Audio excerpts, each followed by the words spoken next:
Monsieur Longchamp, Bonsoir Pierre, ça va bien? ça va très bien toi? Et de la visite de la Suède, en première partie, on a eu, là je dis ça parce que on est en différé, parce que là on est préenregistré évidemment, mais en première partie, nous aurons eu, je dois être en verbe, mon collègue, mon co-animateur, Marc-André, qui est en Finlande présentement.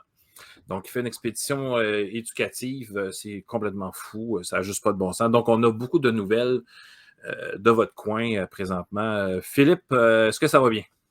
Ça va très bien, merci. Ça va bien. Écoute, là, est-ce que ça commence à descendre un peu, là, les demandes d'entrevue? Suis-je la dernière? On est-tu pas mal la Non, dernière? Non, c'est fou. malheureusement, ça ralentit pas. Je suis déjà booké pour janvier, février, et puis, mais c'est positif. Tu es en train de rayonner à travers le monde. On aime ça de même.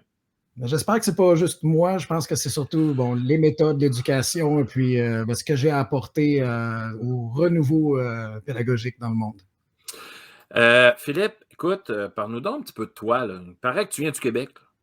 Ouais, je suis originaire de Sherbrooke. J'ai grandi à Rock Forest. Et OK. puis, j'ai toujours mes parents qui habitent dans la région. J'ai un frère qui habite à Montréal avec sa famille. OK.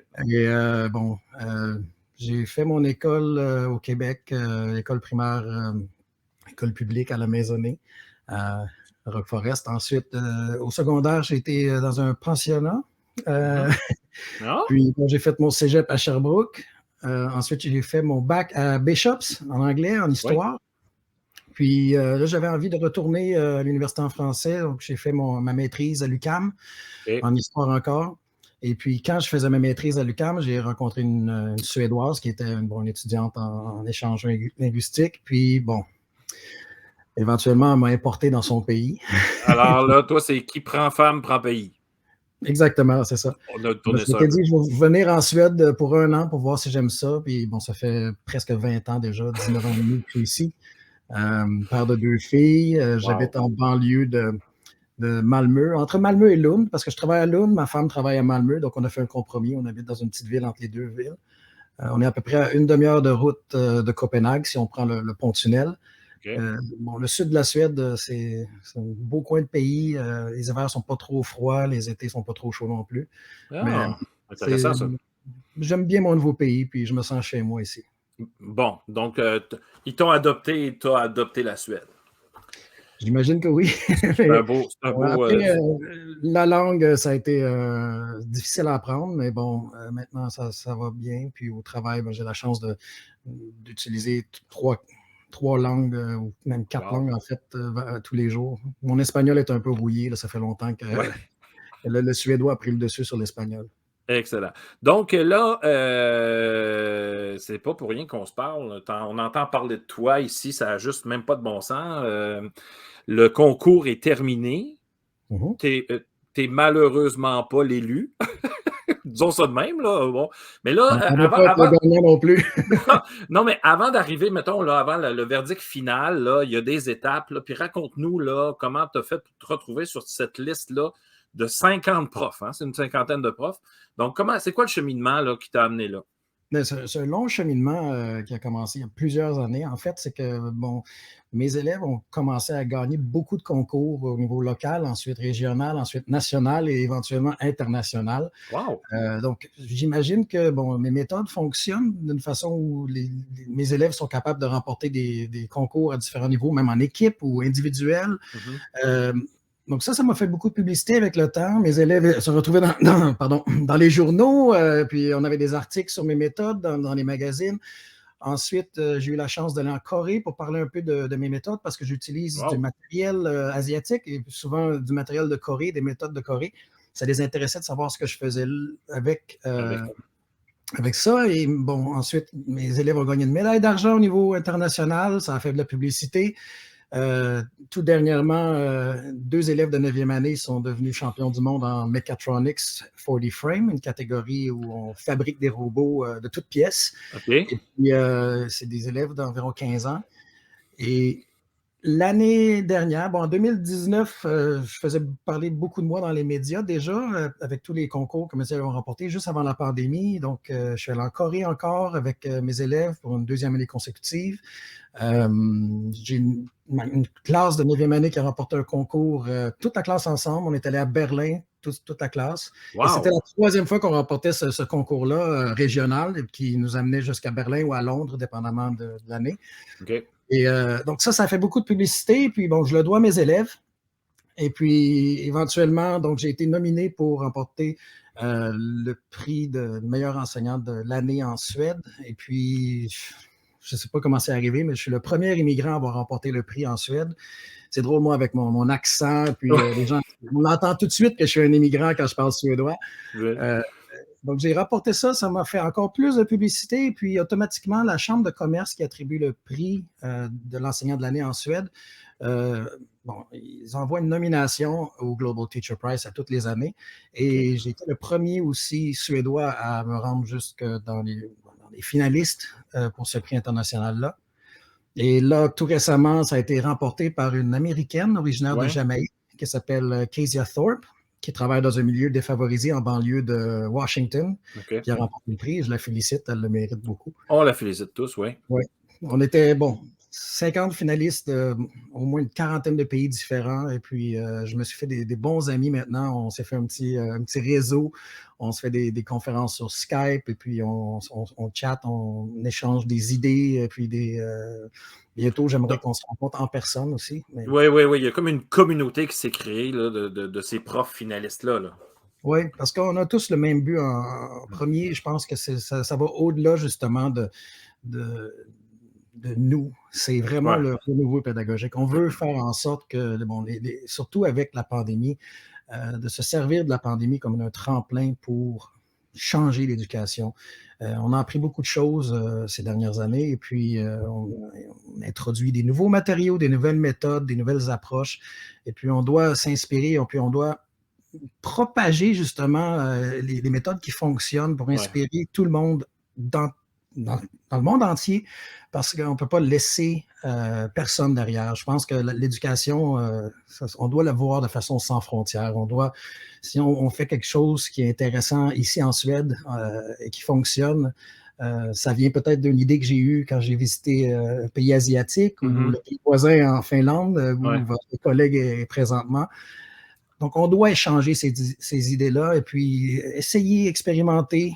Et comme je dis, on a besoin d'un renouveau et puis on ne peut pas enseigner de la même façon qu'on faisait il y a 10 ans.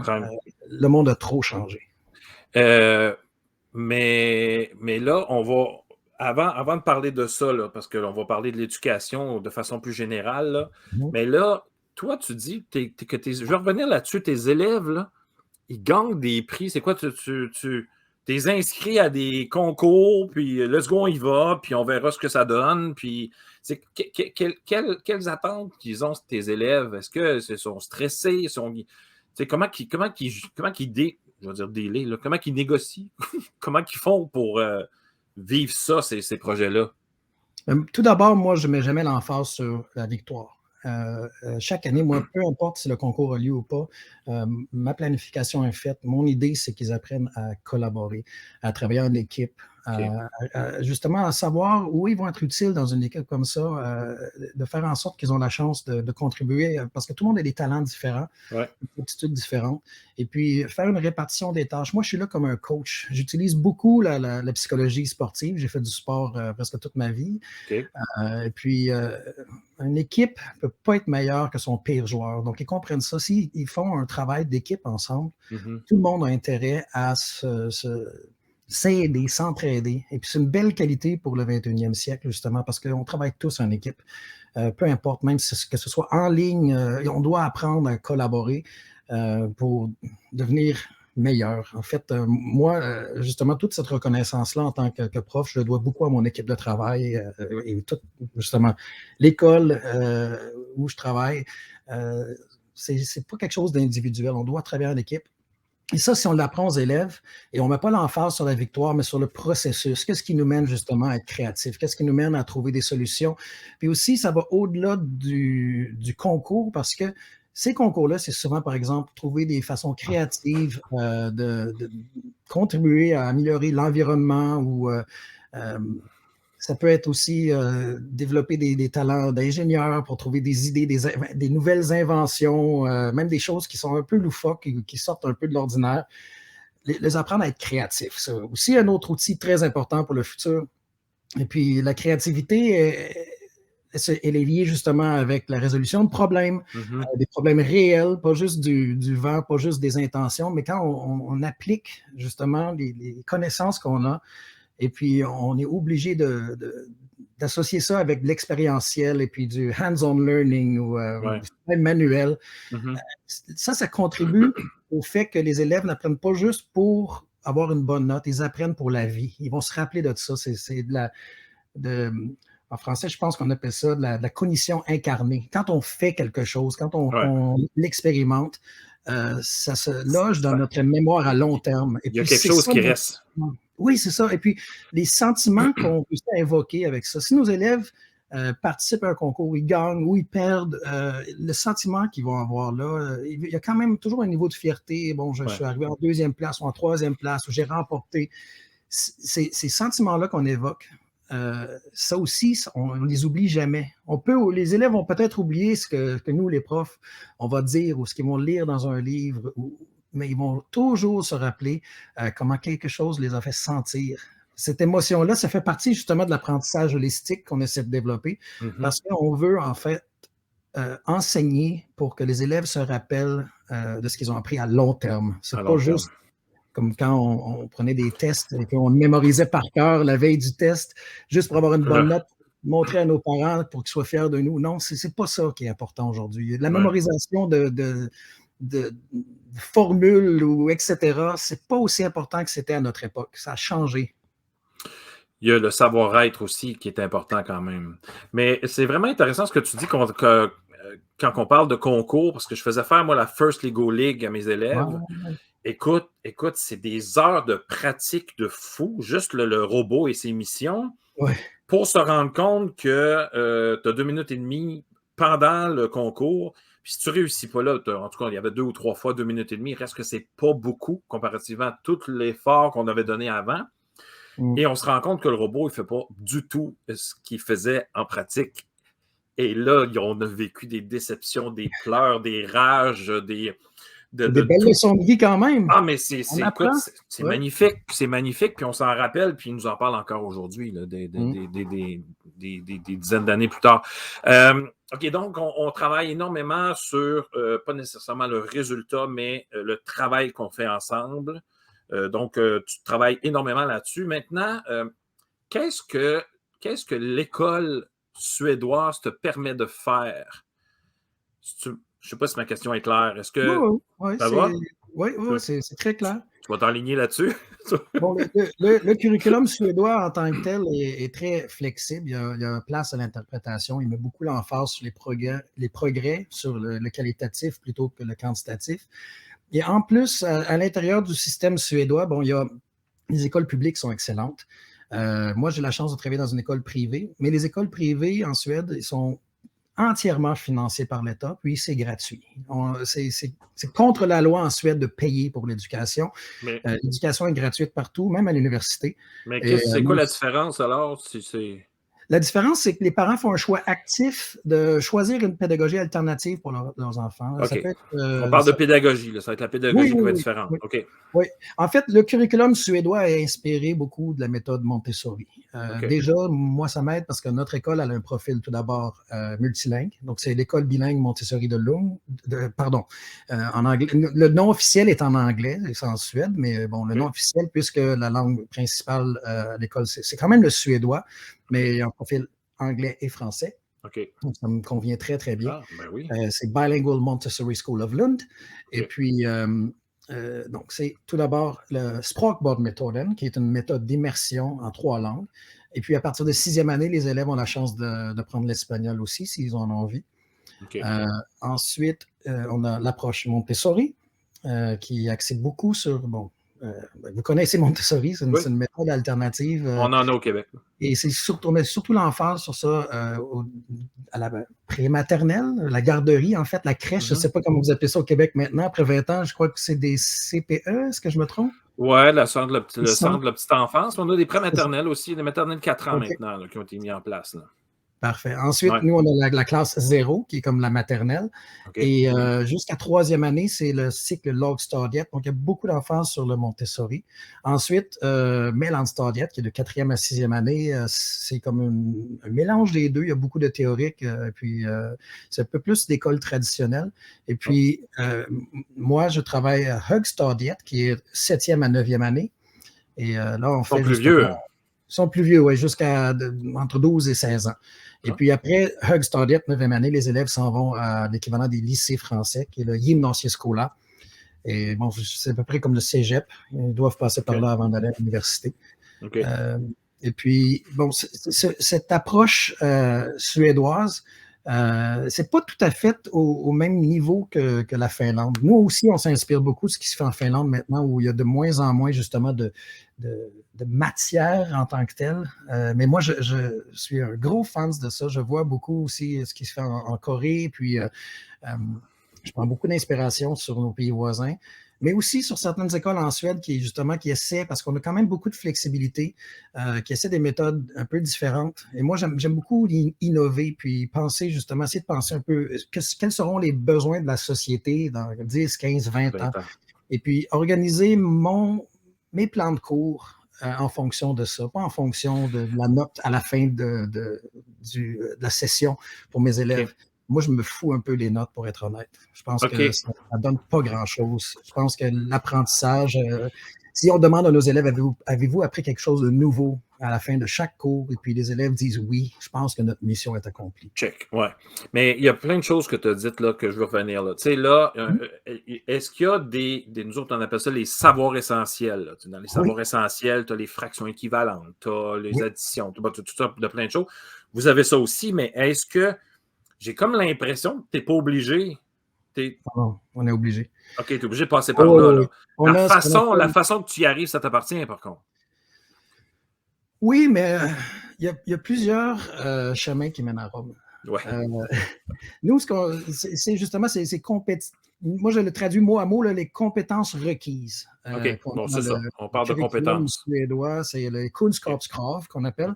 Et puis, les élèves sont évalués avec des lettres quand même. Donc, on fait quand OK. même une évaluation E, C ou A. Donc, le B et le D, c'est comme des transitions entre le C, le A et le OK. E et le C. Ensuite, F, c'est un échec. Un F, c'est un F, là.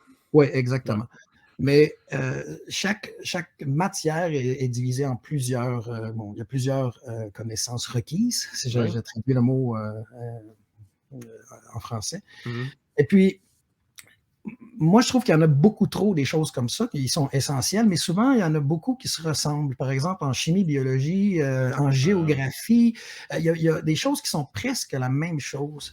Et puis, il y a une façon, au lieu d'enseigner la même chose 3 fois de façon séparée, où, par exemple, chaque prof a sa petite matière dans une forteresse, et puis, bon, moi, j'enseigne juste les mathématiques, moi, j'enseigne juste la chimie, ou moi, j'enseigne juste l'histoire.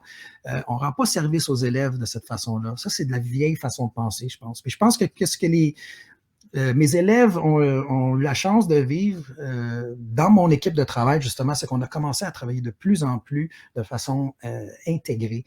On fait OK. plus que du multidisciplinaire, parce que, bon, du multidisciplinaire, ça a été la mode longtemps. On dit, on travaille sur un thème, tout le monde travaille sur le développement durable, on travaille sur le système solaire, mais personne ne collabore vraiment.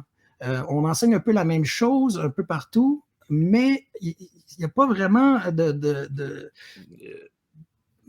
quelque chose D'ancrage commun, là. exact d'ancrage commun. Et Ouais. puis, quand les matières, justement, s'entrelacent, c'est souvent là où ils se rejoignent que les élèves comprennent, OK, c'est pour ça que j'ai ce besoin de connaissances.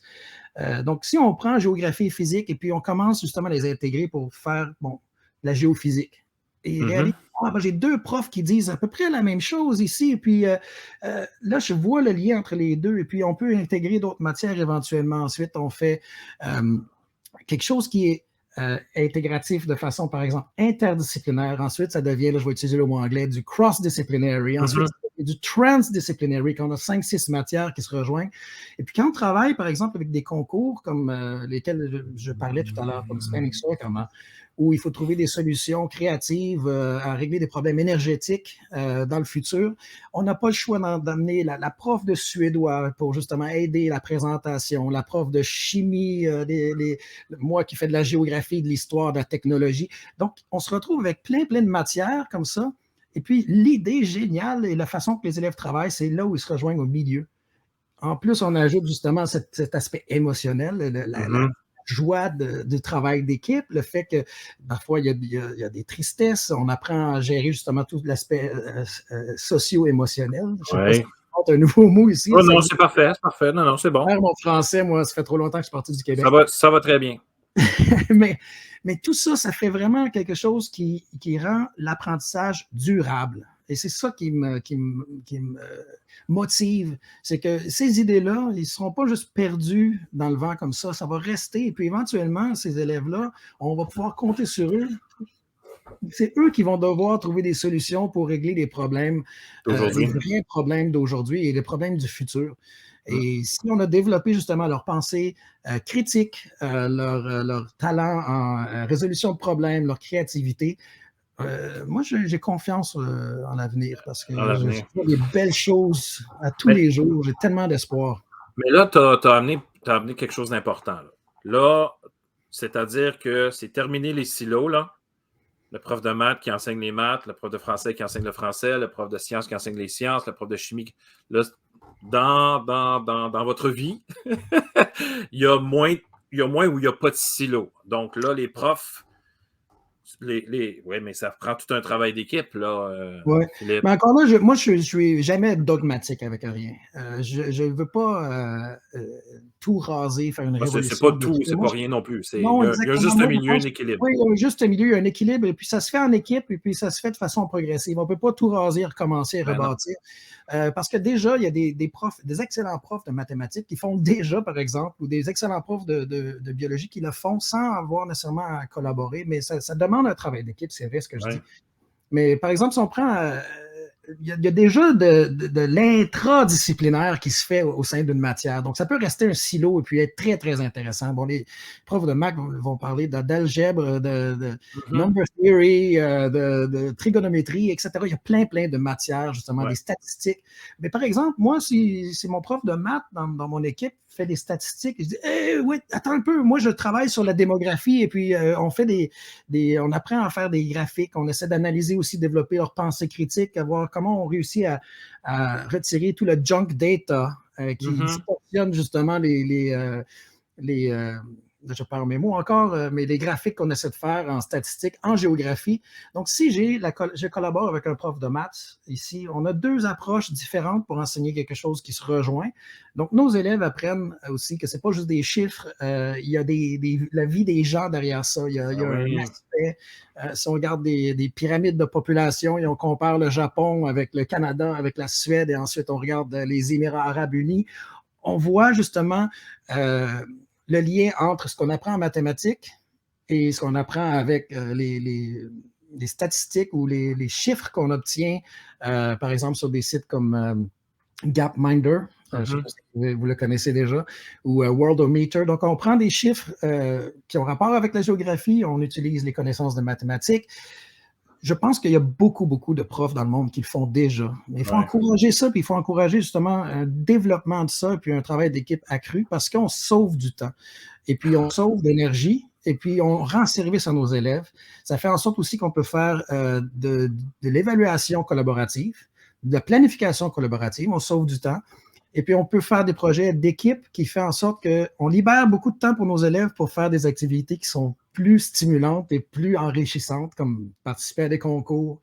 Je ne sais pas, dépendamment de vos intérêts, de vos talents, on peut faire du théâtre à nos élèves, on peut faire des classes à l'extérieur, en nature, pour justement essayer d'appliquer ce qu'on a appris en théorie directement dans la nature, ou juste aller faire une marche en ville, puis regarder un peu, parler un peu d'urbanisme. Moi, j'ai la chance de travailler dans une belle ville médiévale, donc c'est parfait pour moi quand j'enseigne l'histoire.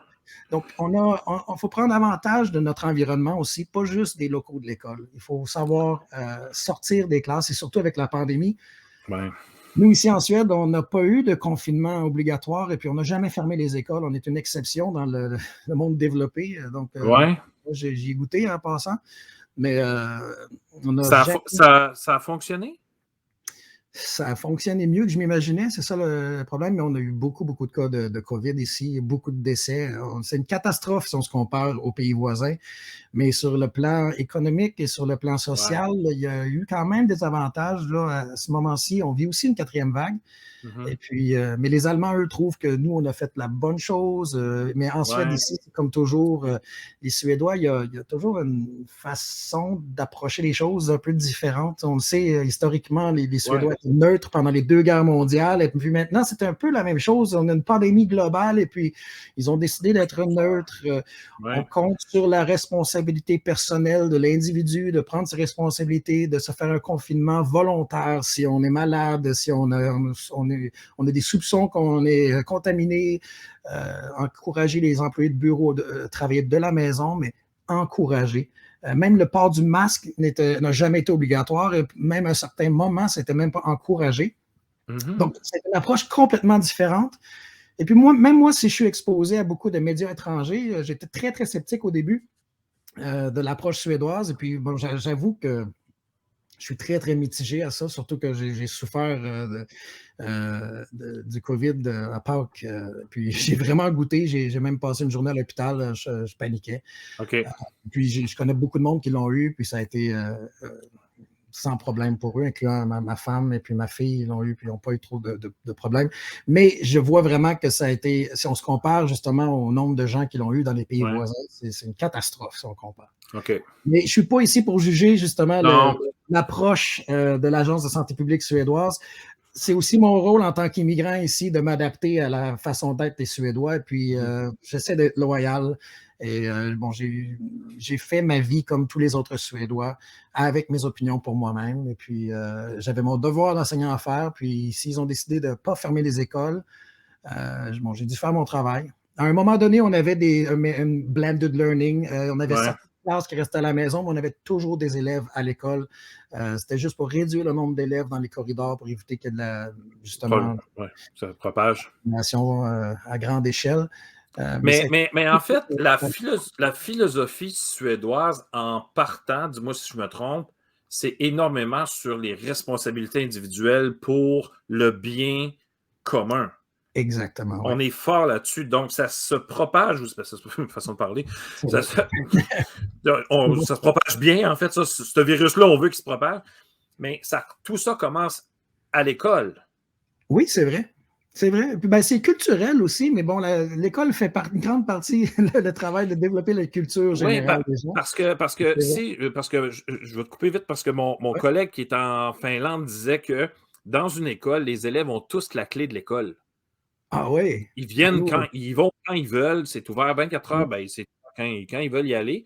Là, je fais comme, mais voyons donc, c'est pas des jeunes du primaire, évidemment, mais c'est des ados, puis même là encore des ados, il me semble que je oui. ferais un party, moi, j'ouvrirais les portes. Mais non, mais il y a Ouais. comme une auto-responsabilité des gens, bon, ce stool, si tu me permets l'expression, là, tu sais, ouais, le directeur, il appelle le directeur sur son cellulaire, le jeune.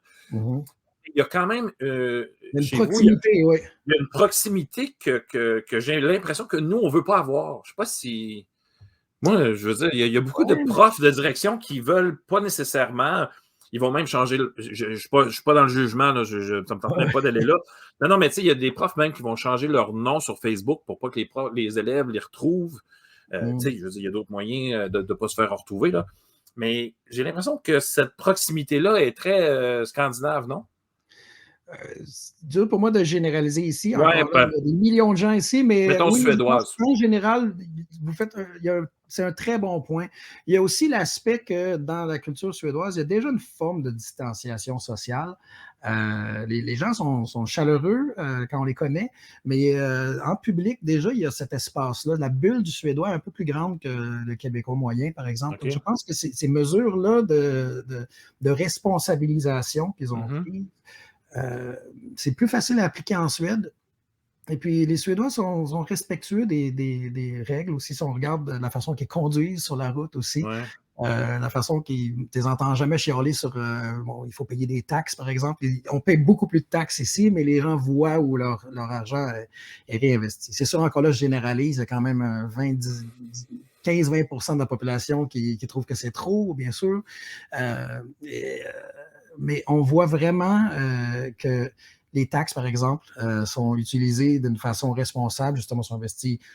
J'avoue qu'on pourrait investir plus en éducation ici aussi, plus en santé aussi. Je pense que c'est les mêmes problèmes qu'on a. Et puis, si on regarde la façon qu'on a enseigné pendant la pandémie, malgré l'approche un peu plus relaxe de la Suède, on tire les mêmes conclusions que la plupart des pays voisins ou le reste de l'Europe ou au Canada et au Québec. On a quand même essayé Manger une claque, comme on dit. On en a mangé une, toute une. Oui, et puis sur le moral collectif, je pense qu'on Ouais. est tous très, très épuisés. On a besoin on a besoin d'espoir. On a besoin justement de voir qu'on ne reviendra jamais comme c'était avant la pandémie. Et je pense que l'éducation, c'est la même chose. On ne reviendra Ouais. jamais à l'école comme elle était avant la pandémie. D'un côté, il y a des bonnes choses, puis il y en a des moins bonnes aussi. Exact. Il faut s'inspirer des C'est ça. bonnes. Et puis, Exact. les mauvaises choses, on apprend de nos erreurs. Et puis, si on tire Ouais. les bonnes leçons, je pense qu'on peut faire des pas de géant dans le développement pédagogique. Dernier point, tu as parlé tout à l'heure d'évaluation, puis que tu te foutais pas mal un peu des notes. Il faut quand même que tu en mettes une à un moment donné, une Ouais. note. Est-ce que il y a des périodes d'examen stressantes? Comment ça se passe, l'évaluation chez vous? Il y a des tests nationaux en 9e année, la dernière année de Högstadiet. Il y en a en 6e année et il y en a en 3e année. Mais les élèves n'ont pas de notes jusqu'à la 6e année. Donc, la première fois qu'ils ont une note à l'école, c'est en 6e année. Ils ont Ensuite, 10, 11 ans, là. oui, ils vont de 11 à 12 ans, 6e C'est année. ça, ouais, c'est ça. 12 à 13, c'est 7e. Bon, à OK. partir de 7e, 8e, le cycle de 3 ans de Högstadiet, quand ils commencent 7e année, ils sont évalués sur justement les progression. connaissances requises OK. de 9e. Donc, on commence en 7e année, mais on t'évalue par rapport au niveau que tu devrais avoir en 9e année. Donc, c'est un progrès. Donc, on note sur le progrès. OK. C'est comme monter un escalier, dans le fond. Mm-hmm. Donc, les élèves ne s'attendent pas à avoir des A en 7e année. Donc, ça fait un peu moins de pression sur eux. Les parents ils comprennent, pas toujours, mais comprennent la plupart du temps que c'est normal de commencer avec des E, des D, des C, donc, parce qu'ils voient vraiment qu'ils doivent faire des progrès. Et si on mesure leur succès en progrès, on voit une courbe, justement. La plupart des élèves vont passer et puis vont réussir à terminer 9e année avec des notes qui sont toujours au-dessus de C ou B ou A parce qu'ils ont vraiment compris que c'est pas juste la note du test qui compte. C'est à long terme. C'est un investissement à long terme, le développement des connaissances. Et ça, c'est quand il est en forme au test. Non, c'est pas juste évalué par les tests. Nous, on fait de OK. l'évaluation continue. Les tests sont en fait juste pour vérifier si nous, on a fait une bonne notation. OK. Pardon, le test national est juste pour les statistiques nationales. On peut s'en servir pour ajuster nos notes parce que des fois, on a certains profs qui sont un peu Ouais. plus gratteux ou trop Ouais, un généreux. peu plus strict, mettons, là. Ajuster les niveaux entre les écoles, parce qu'il y a des niveaux quand même, dépendamment des villes, des régions, des écoles, où certains élèves ont plus de facilité dans certaines matières. Il y a des régions OK. où on est plus sportif qu'ici, par exemple, donc les notes en éducation physique, normalement, donc il faut ajuster par rapport justement à l'aspect culturel de chaque région, des parties, il y a tellement de variantes, justement. Ouais. Donc, les tests nationaux sont là surtout pour les statistiques. Et puis, nous, les notes qu'on donne sont basées sur, bon, l'idéal, c'est de diversifier le plus possible. Ce n'est pas tous les élèves qui sont bons à prendre des tests traditionnels. Donc, si on Attends. oui, Peux-tu répéter, s'il te plaît? L'important, c'est de diversifier. Parce que si on Que c'est pas j'aime ça. vrai, c'est un mythe, ça, que il y a des styles d'apprentissage de chaque individu. Désolé, mais c'est adapter son enseignement, c'est justement d'offrir une diversité, de varier ses approches, ses méthodes le plus possible, tout en intégrant, parce que ça nous aide aussi.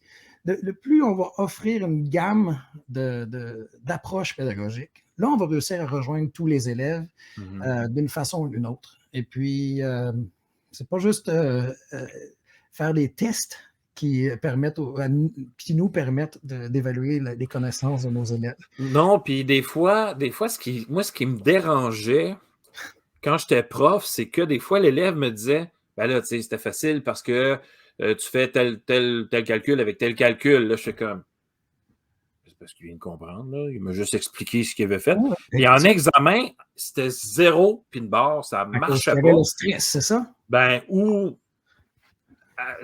donne les raisons que tu veux, là. C'est vraiment. Ça sortait pas.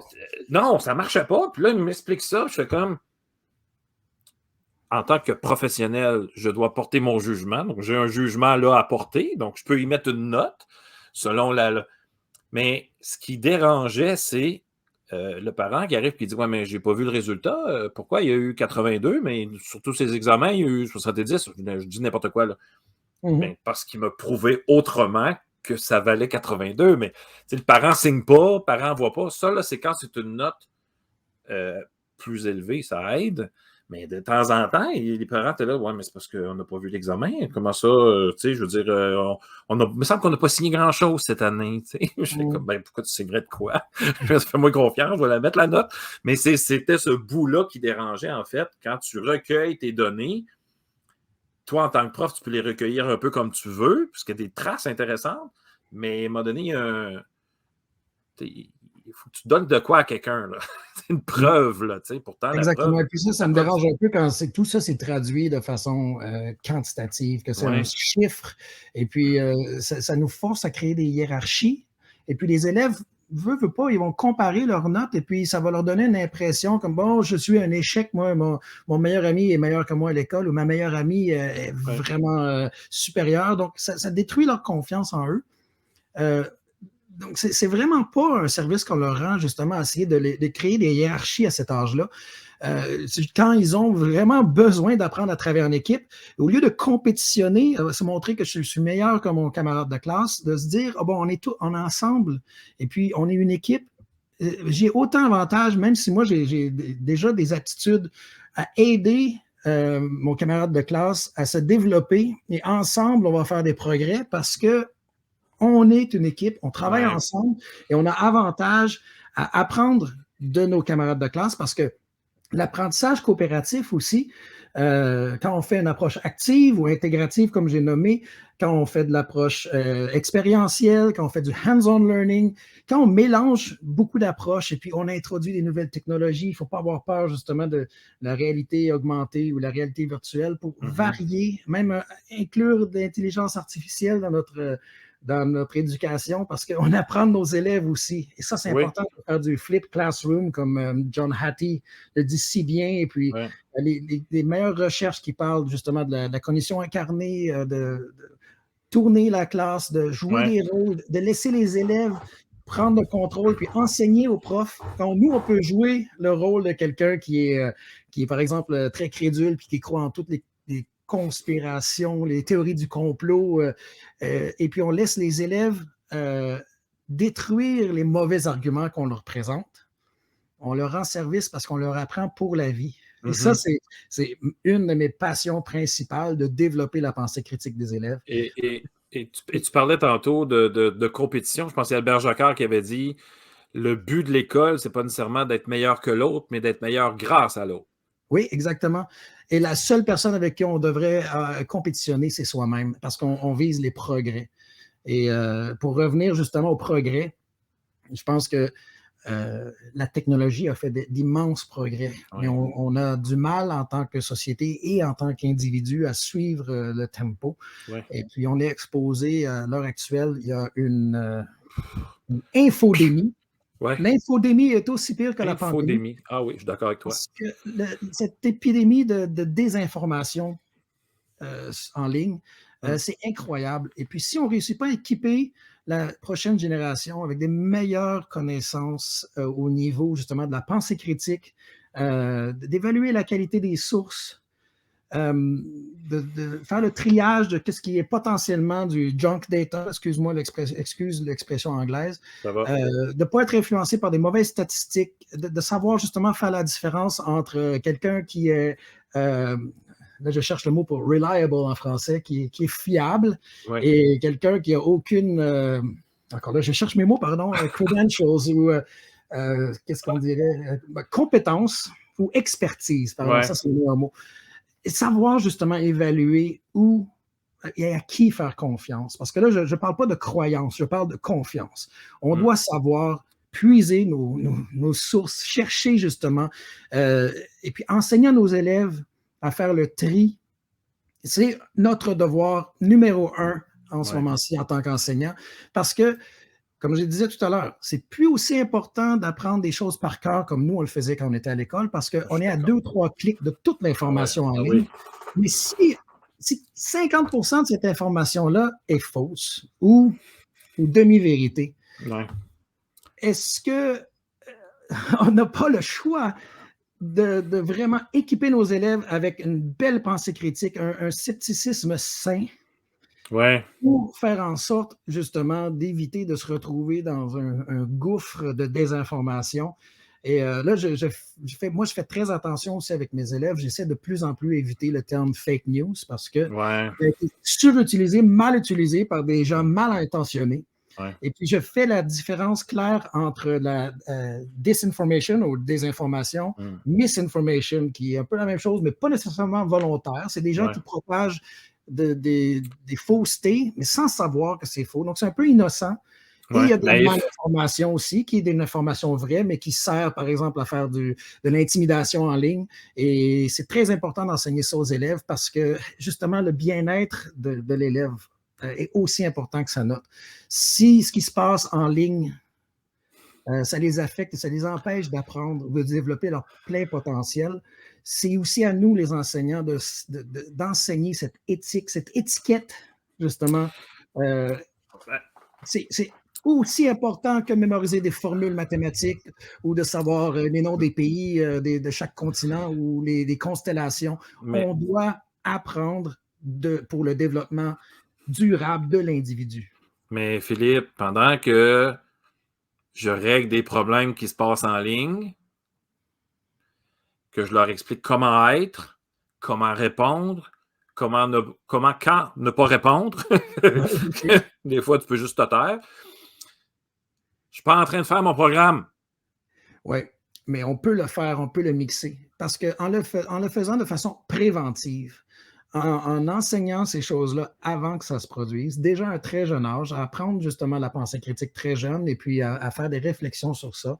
On peut commencer très jeune, on n'a pas besoin d'attendre, même on n'a pas besoin d'attendre que des élèves apprennent à lire ou à écrire avant de le Mhm. faire. On peut commencer très tôt à utiliser des photos truquées sur Internet. Vous savez, le clickbait sur Internet, Ouais. vous ne croirez jamais ce qui est. Donc, on voit toutes ces photos truquées avec Photoshop.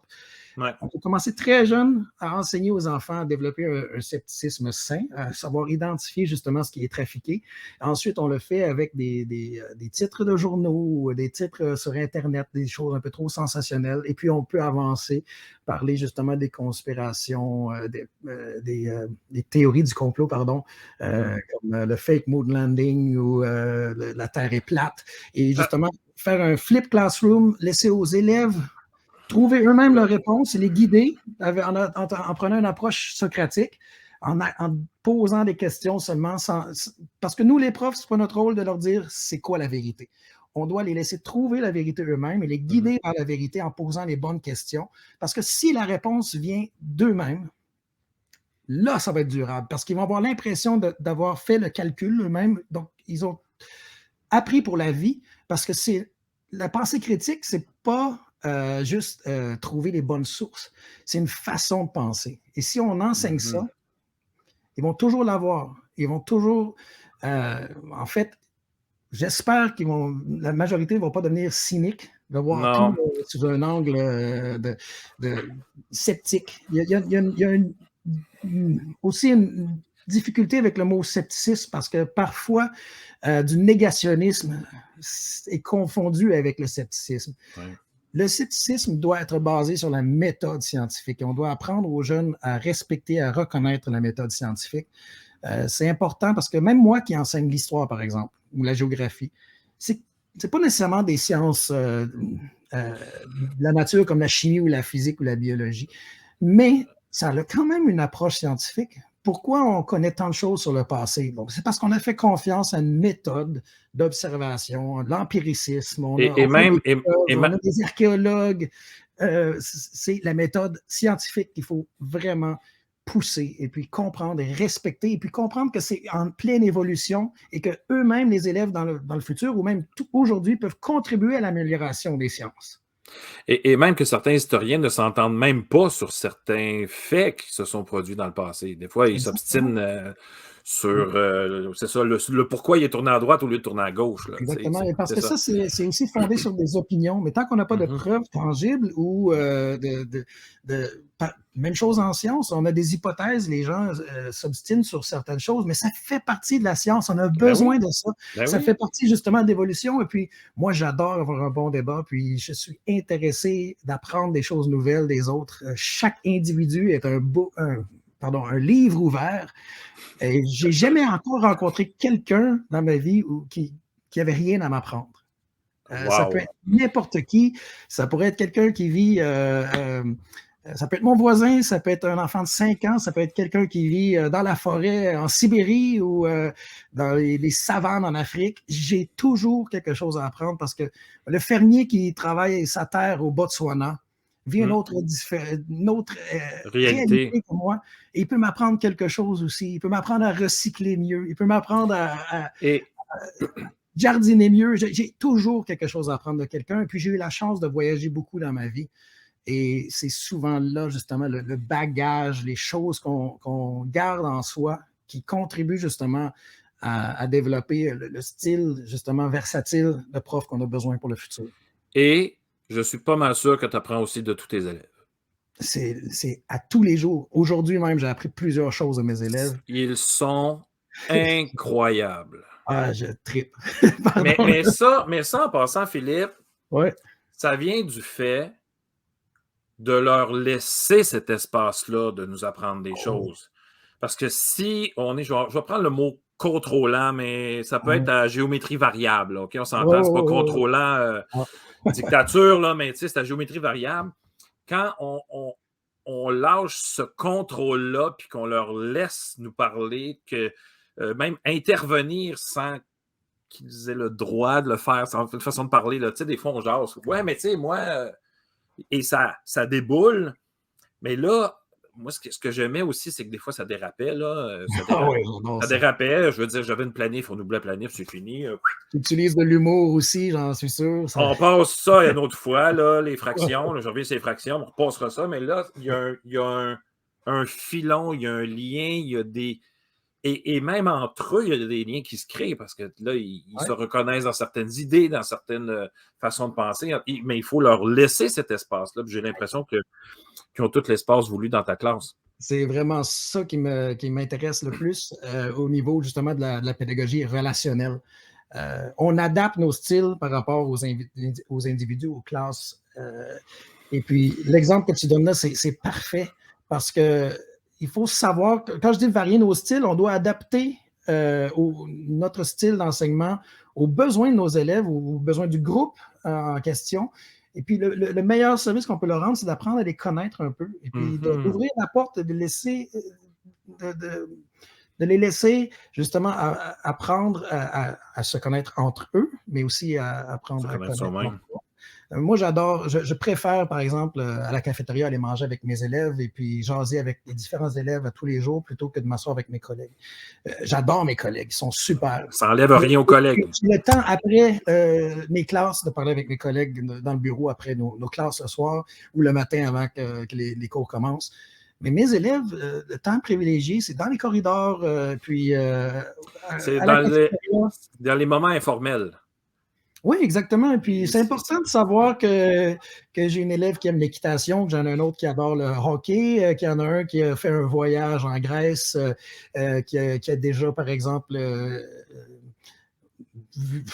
ça peut être n'importe quoi, qui a remporté un concours de chansons, qui fait de la gymnastique. Parce qu'éventuellement, quand on va avoir des choses qui se rapprochent de ça, on peut toujours dire, ah oui, bon, Charles, par exemple, il a été dans ce pays-là, et puis peux-tu nous dire quelque chose de ton expérience? Et puis, le fait qu'on réussit à inclure les expériences de vie de chaque élève dans justement cette narration qu'on fait, si on fait un cours ou une activité d'apprentissage active, le fait d'apprendre une approche relationnelle comme ça, de savoir que ça nous intéresse, des personnes qui sont dans cette classe-là, ils ont des choses intéressantes à amener. On se rend service en tant que prof, parce qu'on crée cette vérité-là, justement, pour nos élèves. Donc, ils voient, ou par exemple, on peut dire, ah oui, ton père est géologue, est-ce que tu peux nous dire quelque chose que tu as déjà appris, par exemple, au sujet de ça, peut-être pendant le dîner, une fois, quand vous parliez par exemple, je cherche, par exemple, de granit ou de l'obsidiane ou des roches. Aujourd'hui, je faisais de la géologie, donc c'est pour ça que les idées de géologie me viennent en tête, mais bon, ça peut être n'importe quoi. Donc, il faut savoir être flexible, mais s'intéresser à nos élèves. L'avantage que j'ai, c'est que moi, j'ai juste 120 élèves justement, de 7e à 9e année. C'est quand même une petite école. J'imagine que c'est beaucoup plus difficile pour un prof que 300-400 élèves. Ou c'est plus facile pour un prof, justement, qui est toujours avec les mêmes 30-35 élèves. Primaire. Nos réalités en tant que prof varient beaucoup, dépendamment de la grosseur des classes, le nombre d'élèves qu'on peut avoir, le nombre de cours qu'on enseigne, dépendamment des environnements. Mais l'approche relationnelle est la clé. Et puis, l'adaptation, l'individualisation de l'enseignement pour les élèves est importante. Et puis de varier le plus possible. Créer des liens. Aussi. Il y a plusieurs ingrédients dans cette recette. Il y a plusieurs ingrédients. Et là, Philippe, je savais que ça allait déraper, notre affaire. Je m'étais dit, 30 minutes, on est correct, là, mais j'ai dit non, là, j'ai dit, bon, je le laisse parler, c'est fini, drop the mic. Fini. Je m'excuse. Voyons donc, excuse-toi pas d'être inspirant. Écoute, Philippe, là, je sais qu'il est tard chez vous quand même. Je vais te laisser quitter. Je veux te remercier du temps que tu as pris pour nous. Lui, sortie de classe, on est encore à nos débuts. On essaie tranquillement de mettre du positif dans la vie dans l'éducation, montrer qu'il se passe des belles choses un peu partout dans le monde, mais aussi chez nous. Puis tu es un petit gars de chez nous aussi en passant, donc il y a un petit peu de Québécois dans toi. Puis on aime ça voir des gens réussir. Je trouve que des fois au Québec, ceux qui réussissent, on a l'impression de vouloir qu'on leur tape plus sur le clou qu'on peut les vénérer, là, façon de parler, mais sortie de classe, c'est surtout ça, c'est de mettre les gens sous les projecteurs, des gens qui ont fait des choses exceptionnelles. T'es une inspiration incroyable, Philippe. Continue ton excellent travail. J'aimerais de redevenir un élève pour être dans ta classe pendant au moins une année pour vivre tout ce que tu leur fais vivre. Et puis, nous autres, je ne sais pas si tu connais un peu, j'imagine que tu connais l'émission Tout le monde en parle. Tout le monde en parle, donne des cartes chouchous. Mais nos cartes sont d'office. Tout le monde a des cartes chouchous, donc tout le monde peut revenir quand il veut. Donc, tu as un nouveau projet. Moi, j'aimerais ça, par exemple, la prochaine fois, tiens, allons-y de même. Okay. On fait un reportage avec un projet, un concours que tes élèves vont faire. Parfait. Donc, qui gagne ou qui perdent, là, c'est pas grave. Documenter ce concours-là, ça peut être des petits vidéoclips. Puis nous autres, là, on n'est pas besoin de monter une vidéo. Ben, en fait, tes élèves peuvent le faire eux-mêmes, le montage de vidéo. J'imagine qu'il y en a qui sont solides là-dedans. Donc, peut-être que prochainement, si tu les invites à participer à un concours, l'inscription jusqu'au concours même, la déception ou la victoire, qu'est-ce que ça a donné, qu'est-ce qu'ils ont retenu. On pourrait peut-être faire ça ensemble. C'est une idée que je lance de même dans Une l'univers. excellente idée. Une excellente idée. En plus, c'est une belle occasion de faire justement ce que je parlais avant, de faire de l'intégratif. Donc, je vais demander de collaborer avec ma collègue Guénaëlle, qui est prof de français. On va organiser justement, si les élèves vont en faire ça, ils vont le faire en français pour justement les Québécois. Donc, ce qu'ils vont faire de façon collaborative, de façon transdisciplinaire, Ben oui. pouvoir le faire en français pour justement présenter leurs vidéos à vos auditeurs. On a déjà hâte de voir ça. Philippe, je te laisse là-dessus. Je te remercie beaucoup pour ton temps. Et puis, continue ton excellent travail. C'est vraiment génial ce que tu fais. Je vous dis merci en suédois. Tack så mycket. Et puis, à la prochaine. Merci encore. Et puis, je m'ennuie beaucoup du Québec en passant. J'ai vraiment hâte d'y retourner. Quand est-ce que tu reviens faire ton tour? Le plus tôt possible, mais... les frontières sont en train de refermer. Hein? J'espérais y aller à Noël, mais malheureusement, mes enfants ne sont pas complètement vaccinés encore. Et puis, on doit être patient. C'est ça. Oui. À un moment donné, puis on en profitera pour aller prendre un petit verre. Oui, ou deux. On va en avoir besoin. Merci, Philippe. Merci, là, au revoir. Bonne soirée. Bye. Bye.